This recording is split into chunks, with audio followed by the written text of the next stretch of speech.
Good afternoon, ladies and gentlemen, members of the press corps. I want to thank you for coming to this press conference at a very short notice. This presser is meant to be an update on the resolution of the disputed August elections 2023. As you may be aware, this is an address to you all as our stakeholders, fellow citizens, and I must say that I've prepared this brief statement to update you on the efforts around the resolution of the disputed outcome of 2023 general elections that did not produce a credible and legitimate government chosen by the citizens of Zimbabwe. As you are aware, following the shambolic and disputed illegal August 2023 elections, we held nationwide consultations with you, the citizens, and all of you, including other relevant stakeholders, were consulted on the ways and means to resolve the electoral fraud and the disputed election. You, the citizens of Zimbabwe, were very clear and very firm on the position that the elections were improperly conducted, indeterminate, and produced a distorted and manipulated outcome. This position is and was supported by SADC, the African Union, the European Union, the Commonwealth, COMESA, the Carter Center, and all other intergovernmental organizations which displayed a clear derision out of the way and manner in which the elections were conducted. All those who deployed their election observer missions to Zimbabwe had a common view. And what is clear is that there is no election in history, particularly in this country, that has invited resounding and universal condemnation as we have seen during the August 2023 elections. This matter must be resolved. This matter must be fixed. There can never be a proper government without proper elections. There can never be a proper government without proper national processes that have the credibility and endorsement of the citizens of Zimbabwe. Fellow citizens, as your presidential choice, you, in your millions, nearly over 2 million, gave a clear mandate, albeit in a very disputed and contested election. And that mandate cannot be repudiated, abdicated, abandoned, or squandered.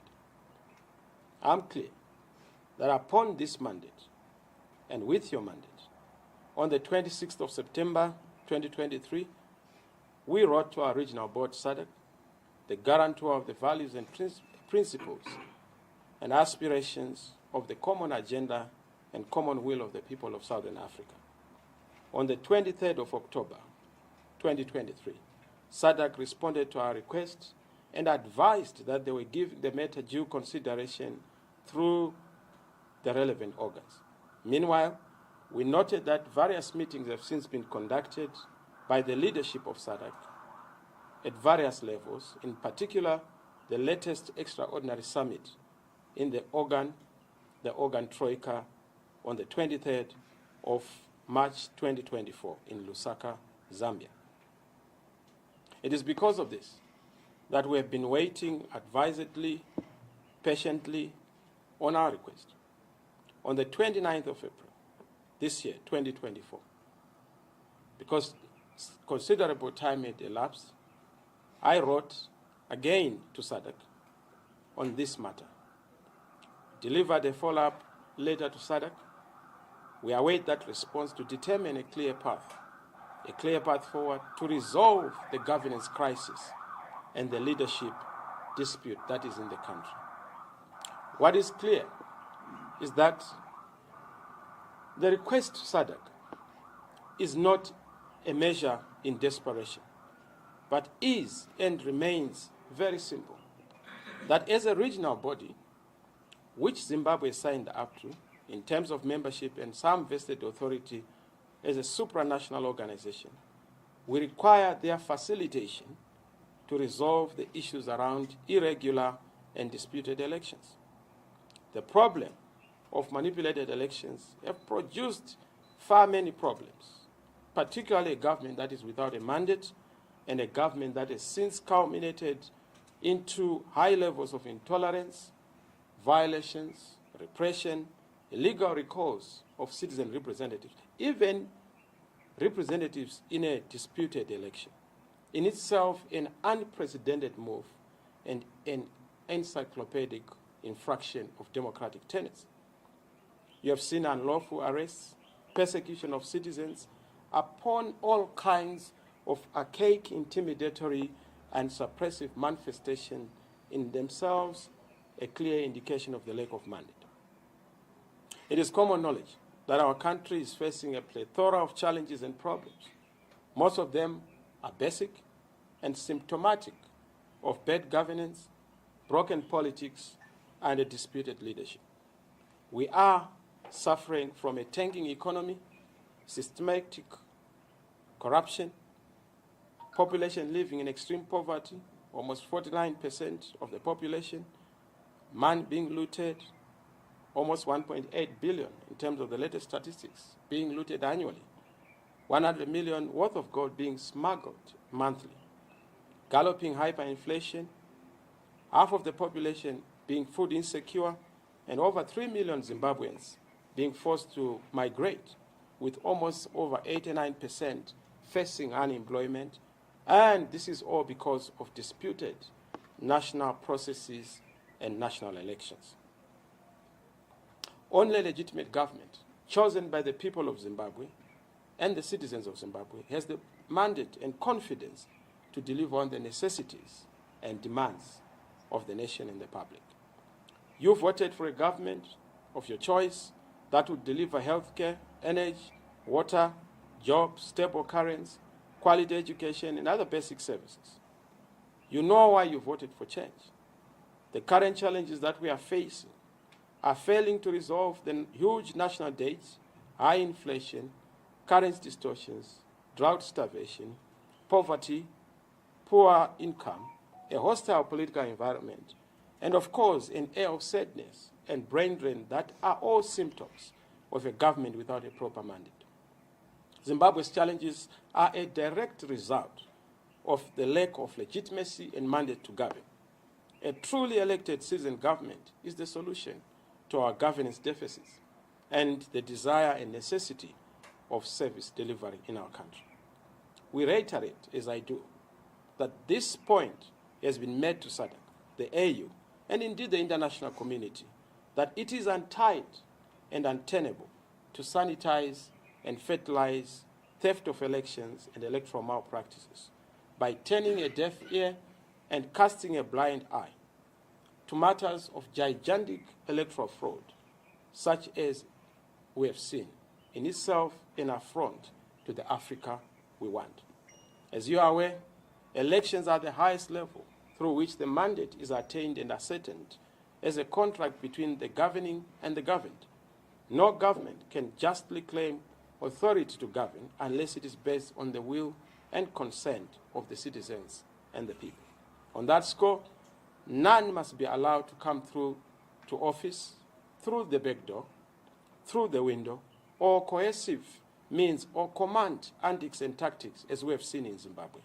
Our regional and international institutions are guarantors and custodians of the integrity of institutions, but also integrity of processes, and cannot condemn a process that they've condemned.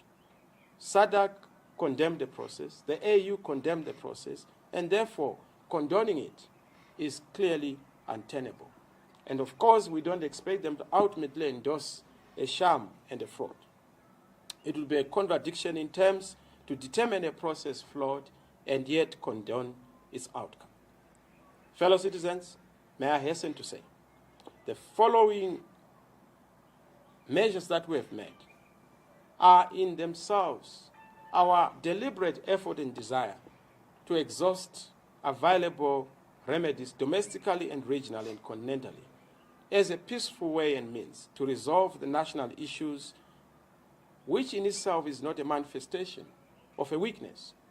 We are doing this not because we are devoid of any other means or ways or other ideas. It is strictly because we are committed to finding each other as a nation and amicably resolving our points of conflict, disjuncture, and disagreement.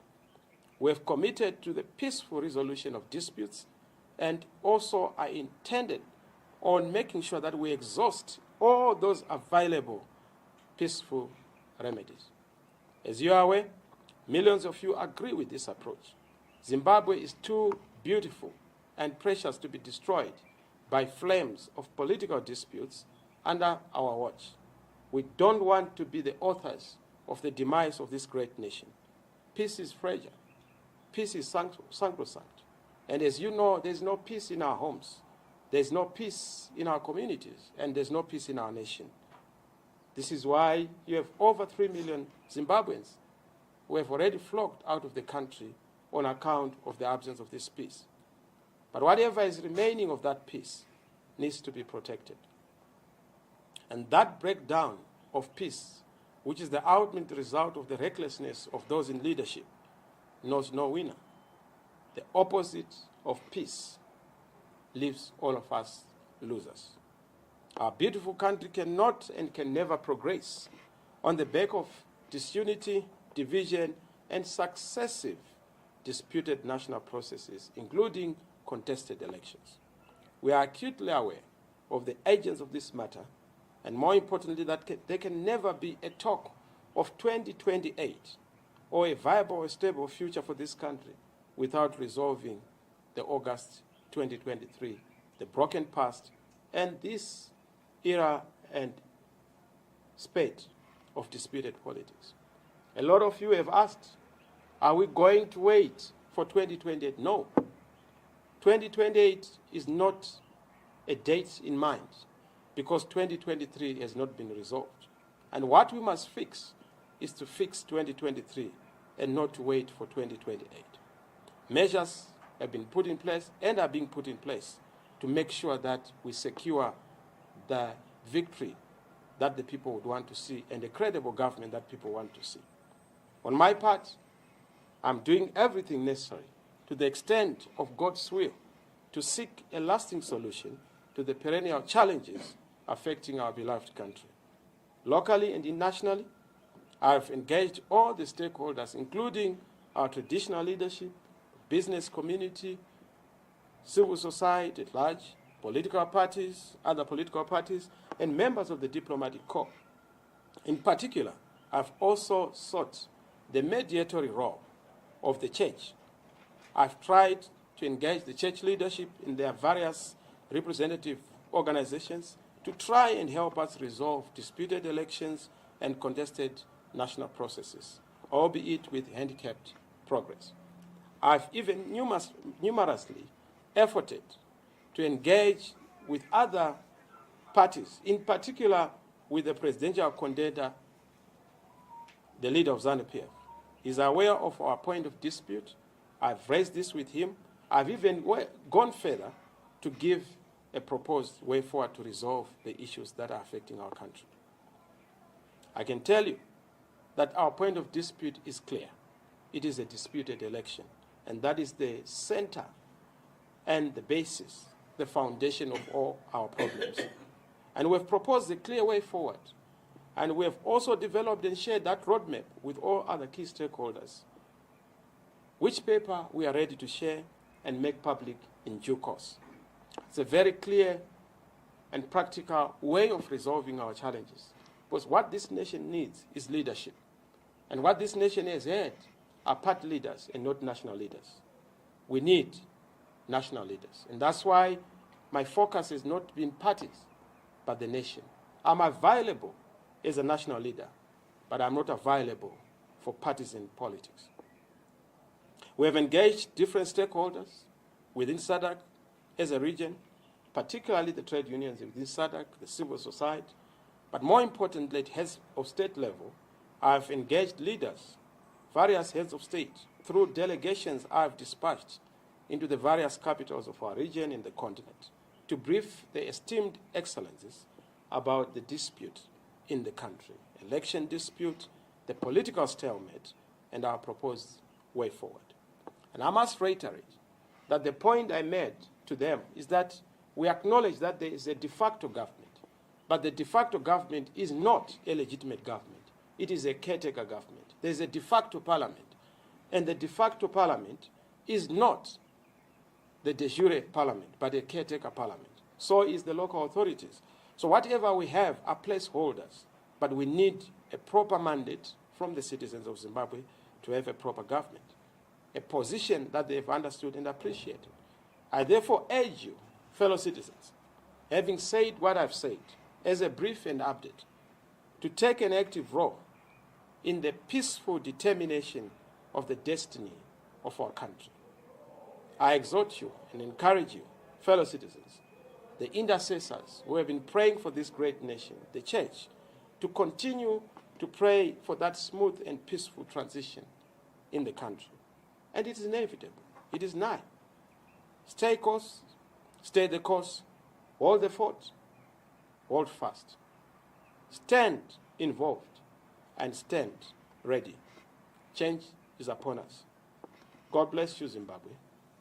God bless you, fellow citizens. I thank you. To make a stand, we're counting on Chamisa. Lend us a helping hand, hold fast, my people, keep the faith alive. Together we can bring the change, let our voices thrive.